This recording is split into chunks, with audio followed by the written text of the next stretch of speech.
Yes, students, in this video, we are going to see the 8th sum from the exercise 2.8. The question is Kumar writes a letter to four of his friends. He asks each one of them to copy the letter and mail to four different persons with the instruction that they continue the process similarly. Assuming that the process is unaltered and it costs rupees 2 to mail one letter, find the amount spent on the postage when 8th set of letter is mailed. அதாவது குமார் அப்படின்றவர் ஒரு ஃப்ரெண்டுக்கு அவர் 4 ஃப்ரெண்டுக்கு letter போடுறாரு. அந்த 4 பேரையும் அதே காப்பியை வச்சு ஒவ்வொருத்தருக்கும் 4 பேருக்கு லெட்டர் போட சொல்றாங்க. அகைன் அந்த 4 பேர் 4 × 4 16 ஆயிடும். ஸோ இது அப்படியே ஒரு ப்ராசஸாக கண்டினியூ ஆகிட்டே போயிடுது.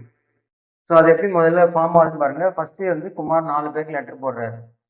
அந்த 4 பேரையும் 4 பேருக்கு போட சொல்றாரு. அப்போ 4 × 4 16 16 பேருக்கு ஆகிடும். 16 பேர் அகைன் அங்கே ஒவ்வொருத்தரும் 4 பேருக்கு போடுவாங்க. ஸோ இந்த ப்ராசஸ் அப்படியே போயிட்டே இருக்குது. ஸோ இந்த இதில் ஒரு லெட்டருக்கு போஸ்டேஜுக்கு 2 ரூபாய் ஆகுது. ஸோ அந்த அமௌண்ட் ஸ்பெண்ட் ஆகுது இல்லையா, அந்த அமௌண்ட்டு தான் வந்து இங்கே ஒரு ஜிபியாக ஃபார்ம் பண்ணுறாங்க. ஸோ 4 × 2 4 × 2 என்னது 8, 16 × 2 அடுத்த செட்டு பார்த்தீங்கன்னா 16 லெட்டர். இந்த 4 பேர் 4 பேருக்கு லெட்டர் போடும்பொழுது 16 லெட்டர் போகுது. 16 × 2 32. அகெயின் 64 × 2 128. அப்படியே போகும்போது 8 செட்ஸு. இந்த 8 செட்ஸ் வர்றப்போ மொத்தமாக எவ்வளோ காஸ்ட் ஆகிருக்கும், போஸ்டேஜுக்கு எவ்வளோ செலவாயிருக்கும் அப்படின்றத கேட்குறாங்க. தட் இஸ் S8 கேட்குறாங்க. ஏஆர் கண்டுபிடிச்சிட்டோம். இதில் ஏஆர் இதுலேருந்து எடுத்துக்கிறோம். ஏன்றது 8, ஆர்ன்றது T2/T1, 32/8 gives 4. சப்ஸ்டியூட் பண்ணலாம். ஃபார்முலா வந்து A × R⁻n−1/R−1. A 8, R 4/8 -1/4 -1. So 8/3 4/8 4/8 the 2/16 போடலாம்.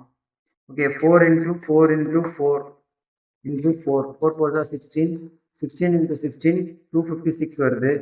ஸோ அகெயின் 256 × 256 மல்டிப்ளை பண்ணிங்கன்னா 65536 -1. இதுலேருந்து இதை ஒன்று மைனஸ் பண்ணிங்கன்னா 65535 × 8/3. அகைன் இதை 3 ஆல் அடிச்சிங்கன்னா 21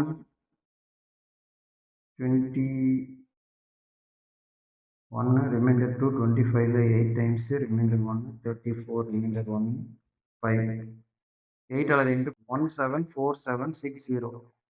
So this is the amount. That's all. Thank you.